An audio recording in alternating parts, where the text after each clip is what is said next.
Hello, young viewer. My name is Jeff Kelly, and you're watching me from beyond the grave. Well, if you're watching it like in the year 2050, you're probably watching me from beyond the grave. I'd like to live to 100, actually, and I was born in 1961. But I think it's safe to say by 2050 I'll probably be dead. So at that point, you're watching me from beyond the grave. For those who are watching in the year 2050, I have only one bit of advice I can give you about life. And that actually is not from me, it's from the great Warren Zevon, who once said, "Enjoy every sandwich."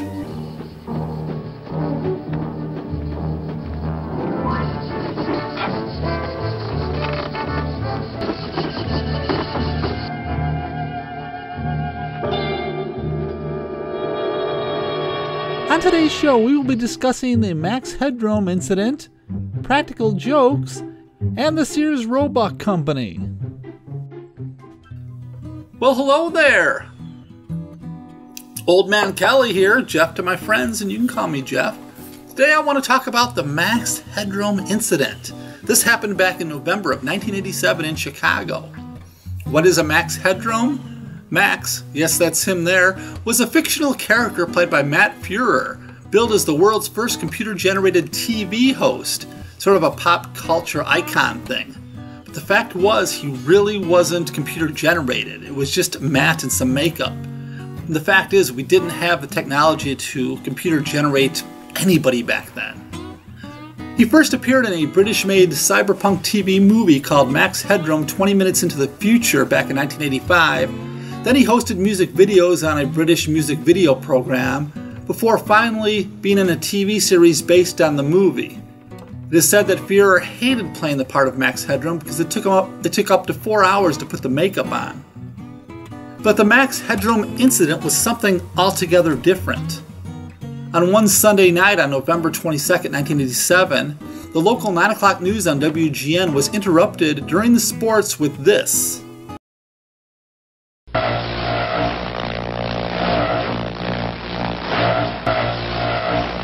Whoever was under that Max Headroom mask said nothing, and it lasted only about 25 seconds before WGN engineers were able to cut it off. That's strange enough, right? But then, 3 hours or so later, Chicago's PBS channel WTTW was also interrupted.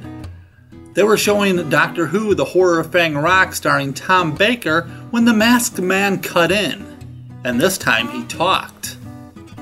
I'll get you a hot drink, miss. Some dry clothes. Because he's a freaking nerd. I think I'm better than Chuck Swirsky. Working with oh, Jesus.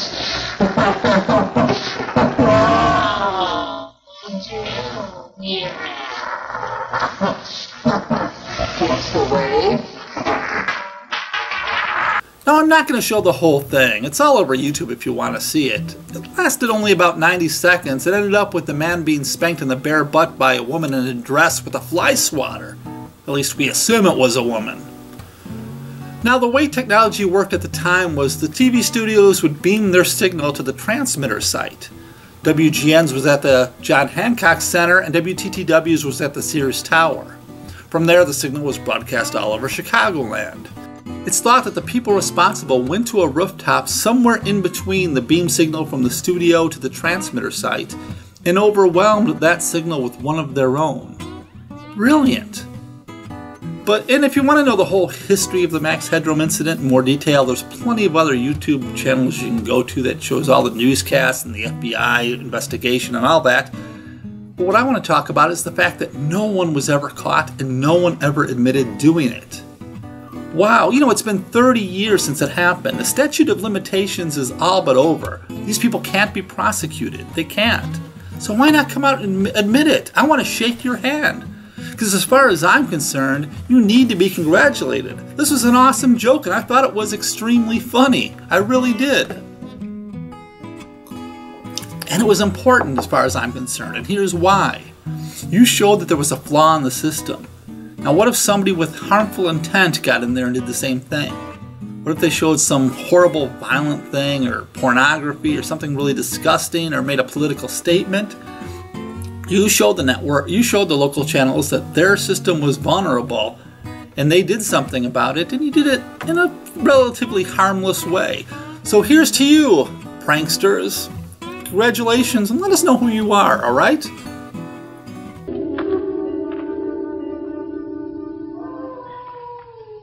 Leave me alone. I came here because I want something. What is it you want now? But I've given you everything. And so who needs it if I have to stay walled in here? Make your promise good to get me out. You wanted a little love on the sly? Then find me a way out of this pig pen tomorrow night. Do you hear? Tomorrow night. Practical jokes, I usually hate them. You know, the kind that are designed to make another human being look stupid. I was looking around YouTube, and apparently there's an ongoing series of practical jokes in which people who are trying to shower near the beach, you know, those outdoor showers that let you rinse off all the ocean salt and whatnot, are being subject to people putting shampoo into their hair when they're not looking. The prankster does this over and over again, so as the person tries to rinse off their hair, it just keeps lathering up, and these people get really frustrated, and a lot of you think that's funny. I think it's pathetic. In fact, it really gets me angry. Why do you think that's funny? What if these people were late for an appointment? What if they had a job interview to go to and they're trying to hurry up and get out of there? No, it doesn't matter as long as you laugh, right? In my opinion, you're just showing the world that you're a shallow, insecure, scared, poor excuse for a human being. I mean, if this is the only way you can get through the day to laugh at other people in sort of a grade school adolescent way, well, then you're worthless. And these videos get millions of views. It just shows that there's a lot of people out there on the lower end of the IQ scale. It really does. And don't get me started on catfishing. I've never heard anything so stupid in all my life. And now I'm going to get off my soapbox. Sandy, what is it?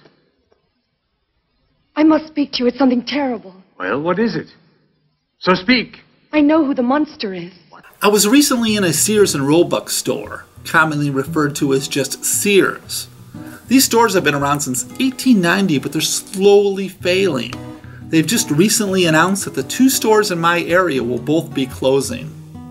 Now, when I was a kid, Sears was the store. I mean, they were known for their wish book, a thick catalog that kids, including myself, used to love to flip through.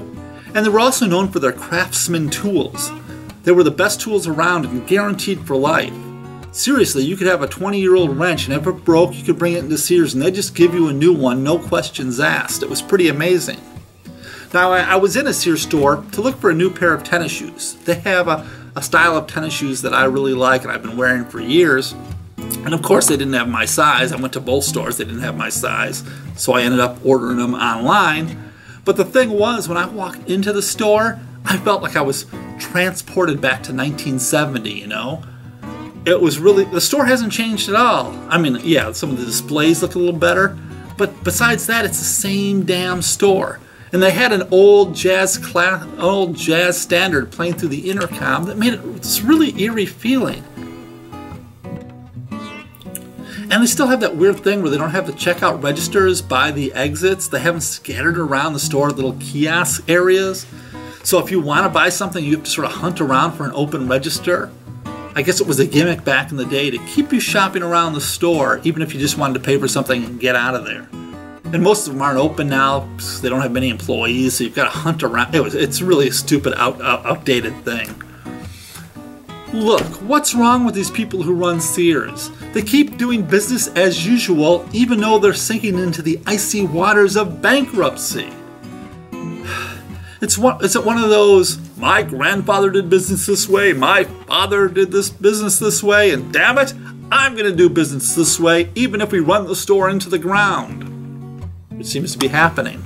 I was at a Home Depot the other day, and I got out of my car and I heard a ton of hammering, just like, it sounded like 50 people all hammering. I'm like, what's this? And as I got closer, I realized they had a roped off area outside, tables all over, and kids building like birdhouses or something, or bird feeders. I'm not sure what they were building, but they had tons of little kids, all with the orange Home Depot smocks on, little hammers in their hand, pounding away.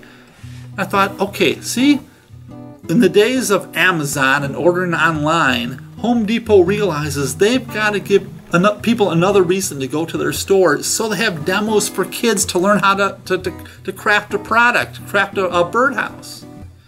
That's smart. Sears has this huge store. The one by my house, the one by where I work, is 2 floors. They can't clear out a section and do some sort of, I don't know, demo or event or something to get people to come to the store? No, it's business as usual. Anyway, Sears will probably be gone in a few years, and I'm sure the corporate executives have golden parachutes. They'll be fine, huh? The employees, though, they'll be looking for new jobs.